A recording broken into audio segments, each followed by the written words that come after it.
Today, we are diving into a chilling mystery as we uncover the unseen truth of a dead woman. What secrets lie hidden in her past, waiting to be revealed? Join me as we explore the haunting story that will keep you on the edge of your seat. Let's get started.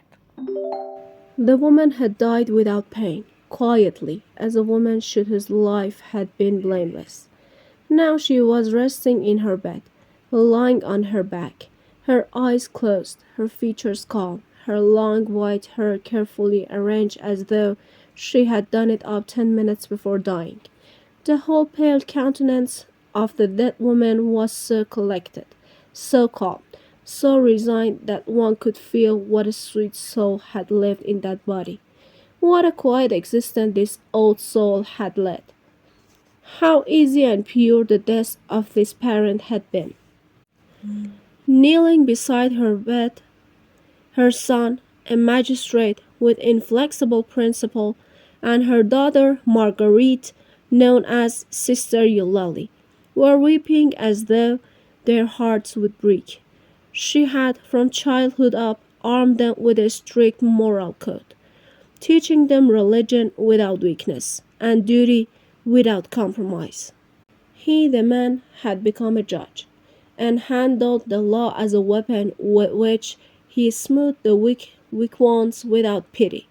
She, the girl, influenced by the virtue which had bathed her in this austere family, had become the bride of the church through her loathing for men. They had hardly known their father, knowing only that he had made their mother most unhappy, without being told any other details. The nun was whitely kissing the dead woman's hand, an ivory hand as white as the large crucifix lying across the bed. On the other side of the lying body, the other hand seemed still to be holding the sheet in the death grasp, and the sheet had preserved the little creases as a memory of those last movements which precede eternal immobility. A few light taps on the door caused the two sobbing heads to look up, and the priest, who had just come from dinner, returned. He was red and out of breath from his interrupted digestion, for he had made himself a strong mixture of coffee and brandy in order to combat the fatigue of the last few nights and of the wake which was beginning. He looked sad, with that assumed sadness of the priest for whom death is a breadwinner. He crossed himself and approaching with his professional gesture. Well, my poor children, I have come to help you pass these last sad hours. But Sister Eulalie suddenly arose. Thank you, Father, but my brother and I prefer to remain alone with her. This is our last chance to see her, and we wish to be together, all three of us, as we used to be when we were small and our poor mother. Grief and tears stopped her. She could not continue. Once more serene, the priest bowed, thinking of his bed. As you wish, my children. He kneeled, crossed himself, prayed, arose, and went out quietly, murmuring she was a saint. They remained alone, the dead woman and her children.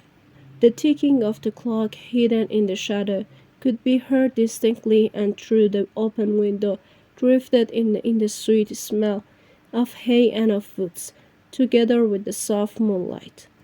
No other noise could be heard over the land except the occasional croaking of the frog or the chirping of some belated insect.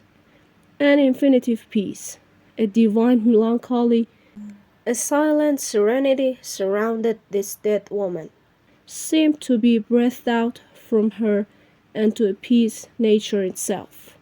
Then the judge, still kneeling, his head buried in the bedclothes, cried in a voice altered by grief and deadened by the sheets and blankets, Mama, Mama, Mama, and his sister, frantically streaking her forehead against the woodwork, convulsed, twitching and trembling as in an apoplectic fit, moaned, Jesus, Jesus, Mama, Jesus, and both of them, shaken by a storm of grief, gasped and choked.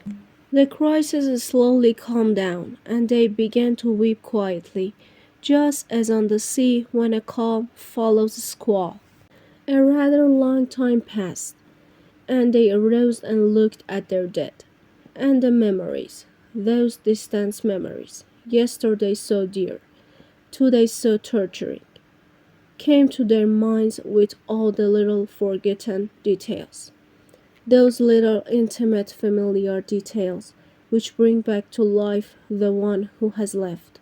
They recalled to each other circumstances, words, smiles, intonations of the mother who was no longer to speak to them. They saw her again happy and calm. They remembered things which she had said, and a little motion of the hand like beating time, which she often used when emphasizing something important. And they loved her as they never had loved her before. They measured the depths of their grief, and thus they discovered how lonely they would find themselves. It was their prop, their guide, their whole youth, all the best part of their lives, which was disappearing. It was their bond with life, their mother, their mama, the connecting link with their forefathers, which they would thenceforth miss. They now became solitary, lonely beings. They could no longer look back. The nun said to her brother, "You remember how Mama used always to read her old letters? They're all there in that drawer. Let us in turn read them. Let us live her whole life through tonight beside her. It would be like a road to the cross, like making the acquaintance of her mother, of our grandparents, whom we never knew, but whose letters are there, and of whom she so often spoke. Do you remember?" Out of the drawer they took about 10 little packets of yellow paper, tied with care and arranged one beside the other. They threw these relics on the bed and chose one of them on which the word "Father" was written. They opened and read it. It was one of those old-fashioned letters which one finds in old family desk drawers. Those epistles which smell of another century. The first one started, "My dear." Another one, "My beautiful little girl." Others, "My dear child," or "My dear daughter." And suddenly the nun began to read aloud, to read over to the dead woman her whole history, all her tender memories. The judge, resting his elbow on the bed, was listening with his eyes fastened on his mother. The motionless body seemed happy. Sister Eulalie, interrupting herself, said suddenly, "These ought to be put in the grave with her.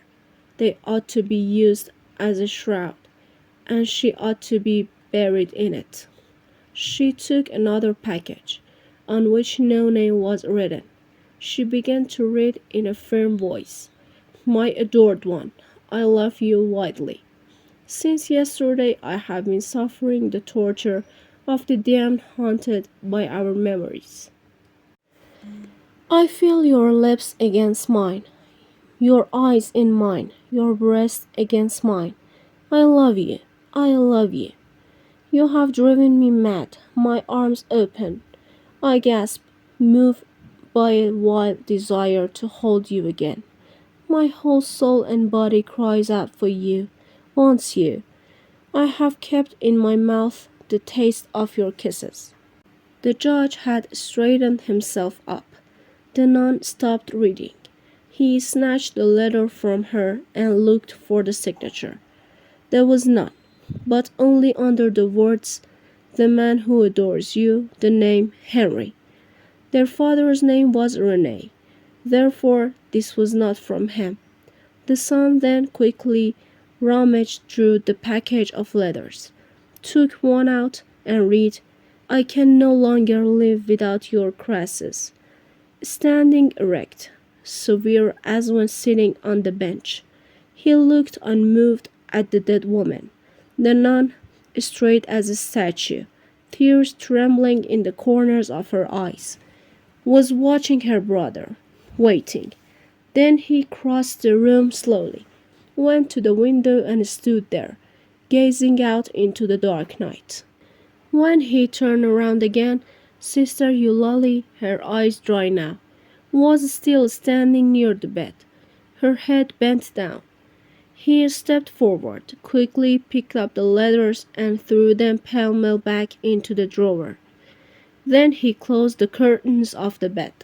When the daylight made the candles on the table turn pale, the son slowly left his armchair, and without looking again at the mother upon whom he had passed sentence, severing the tie that united her to son and daughter, he said slowly, "Let us now retire, sister." As we uncover the dark secrets of the dead woman, remember that every story has layers waiting to be peeled back. In our next video, we will meet Denise, whose life takes unexpected turns that challenge everything he believes. What shocking revelations await him? Don't miss this next chapter. See you soon.